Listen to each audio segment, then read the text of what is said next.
मेरा नाम अनन्या है। जब मैं बहुत छोटी थी तभी मेरे माता पिता एक दुर्घटना में गुजर गए थे। इस दुनिया में मेरा कोई नहीं था। तभी हमारे पुराने पारिवारिक मित्र रजत अंकल मेरे लिए एक फरिश्ता बनकर आए।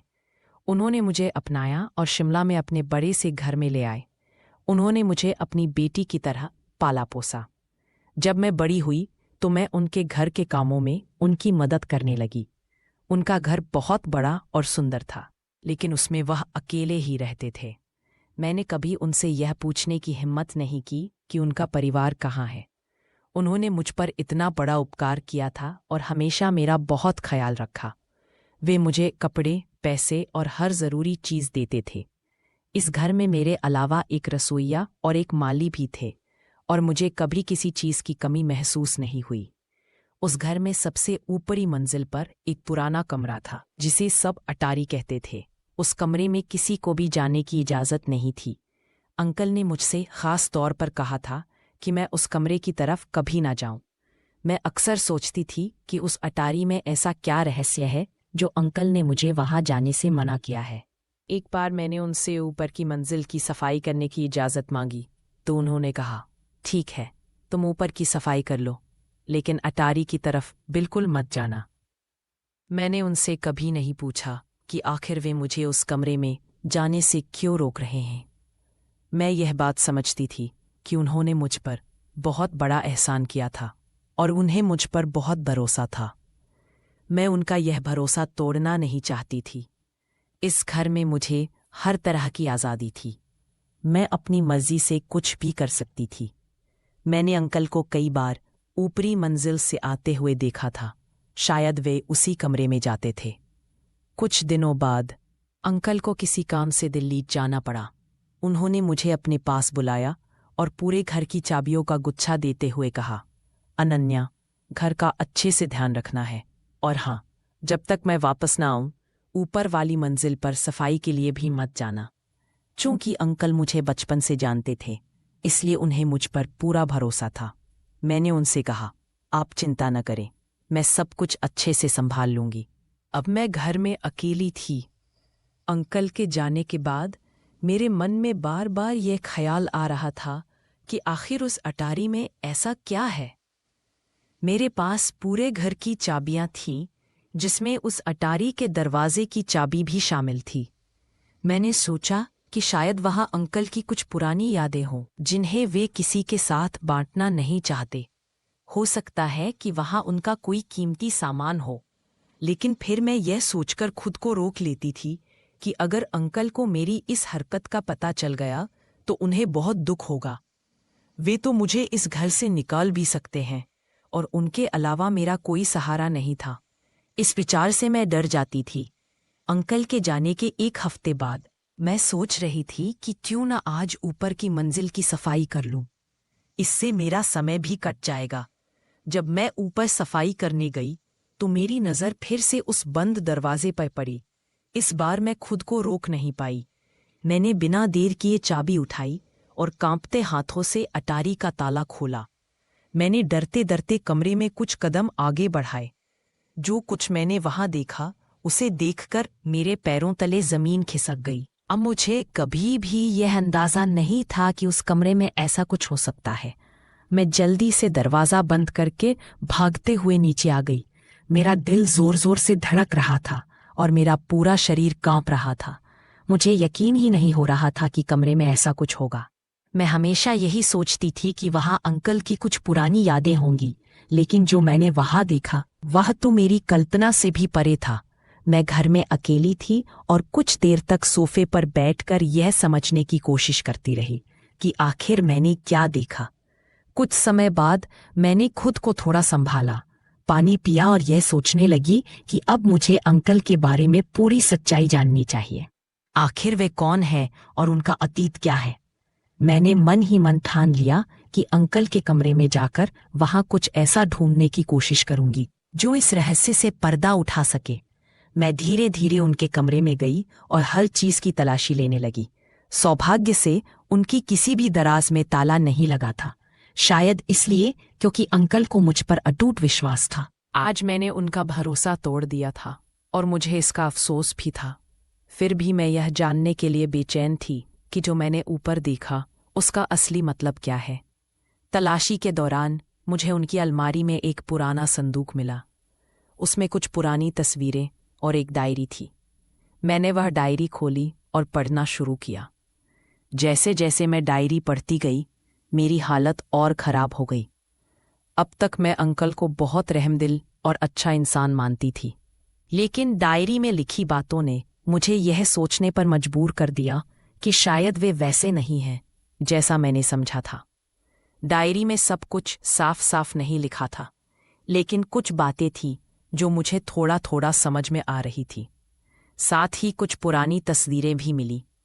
उनमें एक तस्वीर में अंकल के माता पिता थे और उनकी गोद में एक बच्चा था जो शायद अंकल ही थे। मैंने सब कुछ वैसा ही रख दिया जैसा पहले था, ताकि अंकल को शक ना हो। अब मुझे अंकल से डर लगने लगा था। बचपन से मैं इस घर में उनके साथ ही रही थी, लेकिन आज जो मैंने देखा उसके बाद उनके प्रति मेरा भरोसा डगमगा गया था। अंकल के वापस आने का समय हो रहा था और मैं अंदर से बहुत डर गई थी। जब वे घर आए तो मैं जल्दी से उनके लिए खाना बनाकर ले आई और अपने कमरे में चली गई।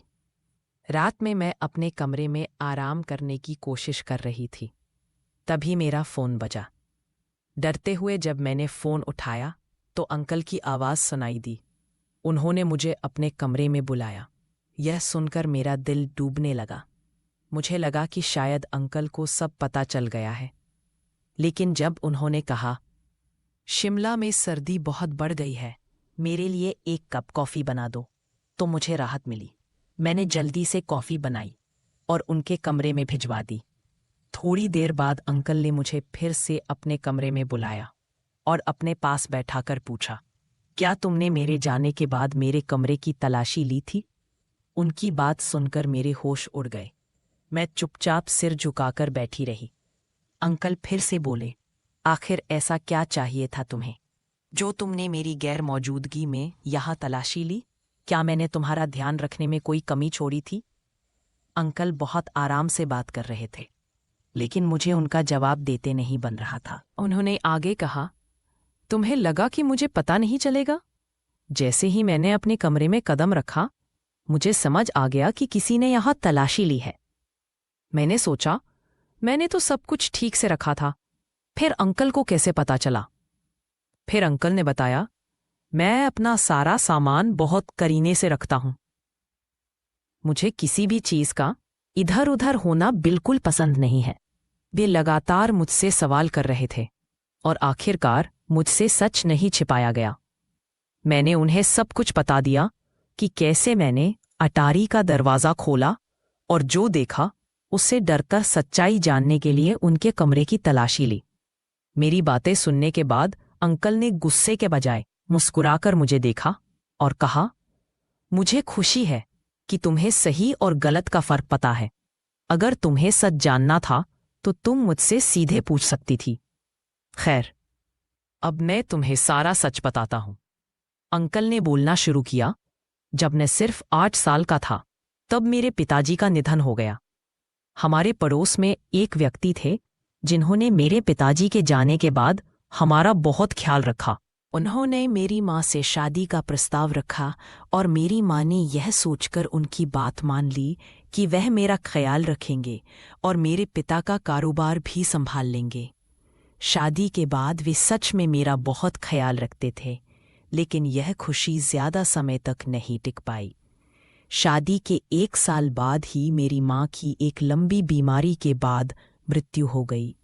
मेरे पिता ने अपनी वसीयत में सब कुछ मेरे नाम पर कर दिया था, जो मुझे 21 साल का होने पर मिलना था। तब तक जायदाद की देखभाल का जिम्मा मेरे सौतेले पिता का था।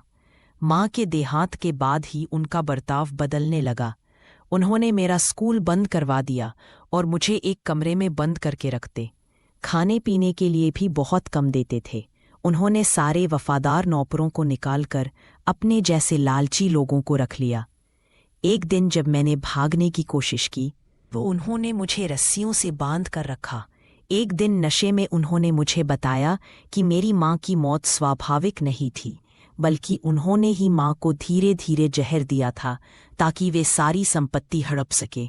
उन्हें नहीं पता था कि सब कुछ मेरे नाम पर है। जब उन्हें यह पता चला तो उन्होंने मुझे जिंदा रखने का फैसला किया, क्योंकि मेरे मरने पर संपत्ति एक ट्रस्ट के पास चली जाती।